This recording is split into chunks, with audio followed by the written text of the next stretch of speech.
आप सर यहाँ जो है सो 15वां महीना आपका जो है सो चल रहा है। 16वां महीना, 15 महीने 2 दिसंबर को पूरा हो गया, 16वां महीना चल रहा है। इसमें सर सरकार की अरबों खरबों की योजना चली है, बिहार सरकार की, केंद्र सरकार, दोनों की मतलब टैग में आपको क्या लगा जो किस तरह की योजनाओं का लोगों के पास पहुंचा होगा इसका लाभ? नहीं, देखिए, अगर योजना स्पेसिफिक अगर आपको बात करनी है तो केंद्र सरकार की 4 बड़ी योजनाएं चल रही हैं अभी जमीन पर। पहली योजना है प्रधानमंत्री गरीब कल्याण योजना, जिसमें लाभार्थियों को 5 किलो अनाज प्रति माह मिलना है। जमीनी हकीकत यह है कि लोगों को 5 किलो नहीं 4 किलो अनाज ही प्रति माह मिल रहा है। ऐसा इसलिए है कि प्रखंड के स्तर पर जो अनाज आता है प्रधानमंत्री गरीब कल्याण योजना में, उसमें करीब करीब 20% की चोरी होती है। 35 से 40 रुपया प्रति क्विंटल की दर से यहाँ के जो अधिकारी हैं और जनप्रतिनिधि हैं वो पैसा लेते हैं। ज्यादातर जगहों पर लोग बताते हैं कि जो विधायक हैं वो भी प्रति माह इस अनाज में से 6 से 8 रुपये उनकी भी उनका जो हिस्सा है वो भी 6 से 8 रुपये प्रति माह प्रति क्विंटल है। इस चोरी की वजह से 35 से 40 रुपये प्रति क्विंटल का जो चोरी हो रहा है, उसी वजह से लाभार्थियों को 5 किलो नहीं 4 किलो अनाज ही बिहार में मिल रहा है।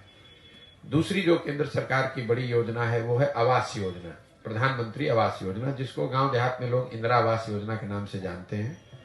ज्यादातर इसके जो लाभार्थी हैं वो अभी भी इंदिरा आवास योजना वाले ही हैं। प्रधानमंत्री आवास योजना के लाभार्थियों की संख्या करीब करीब नगण्य है, लेकिन जिन लोगों को भी इसका लाभ मिला है, जिसमें 1,40,000 रुपया आवास बनाने के लिए मिलना है, उसमें भी 25,000 से 40,000 रुपया तक लोगों को घूस देना है, तभी उनको इंदिरा आवास प्रधानमंत्री आवास का योजना का लाभ मिल सकता है। और ये जो पैसा है ये जनप्रतिनिधियों और अधिकारियों के बीच में बंट रहा है। जहां पर जनप्रतिनिधि पैसा नहीं ले रहे हैं वहां पर भी 20 से 25,000 अधिकारियों का जो हिस्सा है वो तो वो लेंगे ही लेंगे। और एक पूरी व्यवस्था बनी हुई है। प्रधानमंत्री आवास योजना में आपका नाम अगर लिखा जाना है लाभार्थी के तौर पर तो उसके लिए 1,000 रुपया लगेगा। अगर घर का फोटो लेकर भेजेगा उसके लिए 2,000 रुपया लगेगा। पहली किस्त जारी होगी तो उसमें 10,000 रुपया लगेगा। एक व्यवस्था बनी हुई है। तीसरी केंद्र सरकार की बड़ी योजना है स्वच्छ भारत अभियान की, जिसमें लाभार्थियों को 12,000 रुपया शौचालय बनाने के लिए मिला है।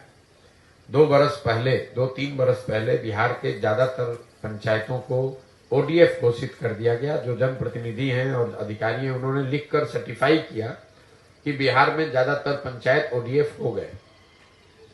सच्चाई जमीनी हकीकत यह है कि शायद ही कोई ऐसा गांव है जहां खुले में शौच आज भी जीवन की सच्चाई नहीं है। ऐसा इसलिए है कि शौचालय की इस योजना में 2,000 रुपये प्रति शौचालय अधिकारियों ने पैसा लिया और लाभार्थियों को जो पैसा जारी किया गया 10,000 रुपया, वो भी एक ही शौचालय के साथ फोटो खिंचाकर 4 लाभार्थी 5 लाभार्थियों को जारी कर दिया गया।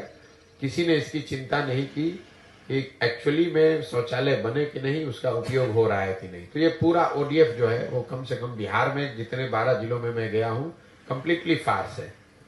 चौथा एक जो केंद्र सरकार की बड़ी योजना है वो मनरेगा है। मुझे ऐसा लगा था कि जब मैं पैदल चलूंगा तो मुझे गांव देहात में मनरेगा का काम होता दिखेगा, इसलिए कि यहाँ बहुत गरीबी है, भूमिहीन लोग बहुत हैं, लोग मजदूरी करते हैं। अभी तक 15 साढ़े 15 महीनों में मुझे मनरेगा का कोई सक्रिय काम होता दिखा ही नहीं है। लोग जरूर ये बताते हैं कि भैया ये मिट्टी भरा गया है मनरेगा में, या ये वृक्ष लगाया गया है मनरेगा में, या पंचायत भवन या आंगनबाड़ी का जो केंद्र है उसको मनरेगा के मजदूरों की मदद से बनाया गया है, लेकिन मनरेगा का कोई सक्रिय काम होता मुझे अभी नहीं दिखा है। जब उसको मैंने आंकड़ों में देखा तो पता चला कि पिछले वर्ष मनरेगा में बिहार सरकार का यूटिलाइजेशन है 39%। मतलब अगर 100 रुपया मनरेगा के लिए दिल्ली से आ सकता था बिहार के लोगों के लिए, तो 60 रुपया 61 रुपया तो हम लोग लेकर ही नहीं आए, वो पैसा दिल्ली में सरेंडर हो गया। और जो 39-40 रुपया आया उस मनरेगा में पीसी का जो दर है, भ्रष्टाचार का जो दर है वो 40 से 50% है। सबसे ज्यादा चोरी अगर कहीं है तो मनरेगा के फंड में है। तो कुल मिला जुलाकर 100 रुपया के बजाय जमीन पर 20-25 रुपया ही मनरेगा के तहत पहुंचा है। ये 4 केंद्र सरकार की बड़ी योजनाओं की जमीनी हकीकत है। राज्य सरकार की जो 4-5 बड़ी योजनाएं चल रही हैं उसमें एक सबसे बड़ी योजना, सबसे बड़ी तो नहीं लेकिन बड़ी योजना जिसकी घोषणा नीतीश कुमार ने 2015 में की थी, वो है युवाओं को, बेरोजगार युवाओं को 1,000 रुपए की मासिक सहायता। 15 में ये अनुमान किया गया था कि 18 साल से 35 साल के हर बिहार के बच्चे को जो बेरोजगार है, अगर उसको 1,000 रुपए का मासिक सहायता दिया जाए तो उसको कहीं बाहर नहीं जाना पड़ेगा मजबूरी में मजदूरी करने के लिए। उस समय का अनुमान था कि इस योजना को लागू करने में करीब करीब 10 से 12 हजार करोड़ रुपया हर साल का खर्च होगा, जो बिहार सरकार के बस की बात है, कोई बहुत बड़ा पैसा नहीं है।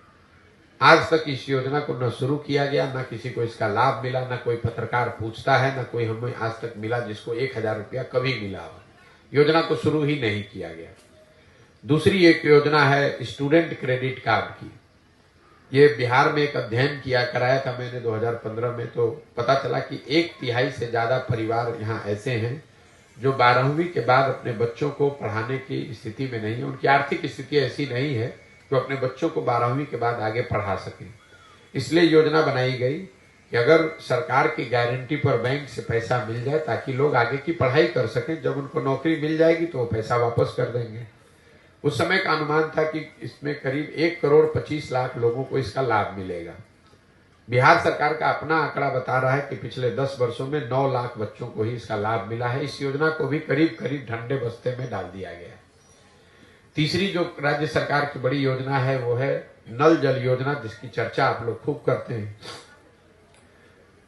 2015 में अनुमान किया गया कि अगर 25,000 करोड़ रुपया 5 वर्ष में खर्च किया जाए तो बिहार के हर घर में नल से पानी पहुंच जाएगा। योजना बनी, नल जल योजना, पैसा बटा, बंदरबाट हुआ। सरकार का दावा है कि 2/3 घरों में नल से पानी पहुंच गया है। जमीनी हकीकत यह है कि 2/3 से ज्यादा घरों में नल का पानी नहीं पहुंचा है। योजना या तो ठीक से बनी नहीं, या बनी तो बनकर चल के बंद हो गई, या फिर रख रखाव के अभाव में चोरी होने के कारण से वो योजना बंद पड़ी हुई है। तो 2/3 घरों में आज भी नल से पानी नहीं पहुंचा है। चौथी जो सबसे बड़ी योजना राज्य सरकार की थी वो थी नाली गली के पक्कीकरण की योजना। बहुत कम लोग जानते हैं कि 15 में सबसे बड़ी जो 7 निश्चय की योजना थी वो नल जल योजना नहीं थी, नालियों गलियों के पक्कीकरण की योजना थी। उसमें यह तय किया गया था कि बिहार के हर घर के से जो नाली निकलता है उसका पक्कीकरण किया जाए, उस नाली को एक बड़े नाले से जोड़ा जाए और पानी को गांव से बाहर निकालकर उसका निस्तारण किया जाए। ये पूरा काम करने में 5 वर्ष में 80,000 करोड़ रुपया खर्च किया जाएगा। इस योजना में भी आज तक हमको घरों के नालियों के पक्कीकरण की बात कहीं नहीं दिखी है। गांव में सड़क के किनारे जरूर कुछ बेतरतीब तरीके के नाले बनाए गए हैं, इसका ये दिखाता है कि योजना में पैसा निकाला गया, लेकिन गांव में उस नाले बनाए गए। उन नालों को न घरों के नालियों से जोड़ा गया, न नालों से बाहर पानी निकालने की व्यवस्था की गई।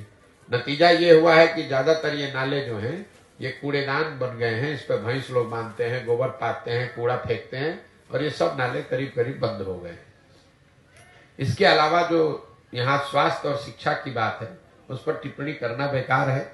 सब आदमी मान रहा है कि शिक्षा व्यवस्था पूरी तरीके से ध्वस्त है। स्वास्थ्य व्यवस्था तो हमको कहीं दिखा ही नहीं। अनुमंडल और जिला अस्पताल में तो हम गए नहीं हैं, तो उस पर हम टिप्पणी नहीं कर सकते हैं। लेकिन प्रखंड पंचायत के स्तर पर कोई भी स्वास्थ्य केंद्र अभी तक हमको चलता हुआ नहीं दिखा। कोई ऐसा स्वास्थ्य केंद्र नहीं दिखा जहां डॉक्टर हो, मरीज हो, दवा कोई बैठा हो, ऐसा दिखा ही नहीं। जो स्वास्थ्य केंद्र छोटे मोटे बने भी हुए हैं वहां पर भैंस, गाय, बकरी वही आपको दिखेगा।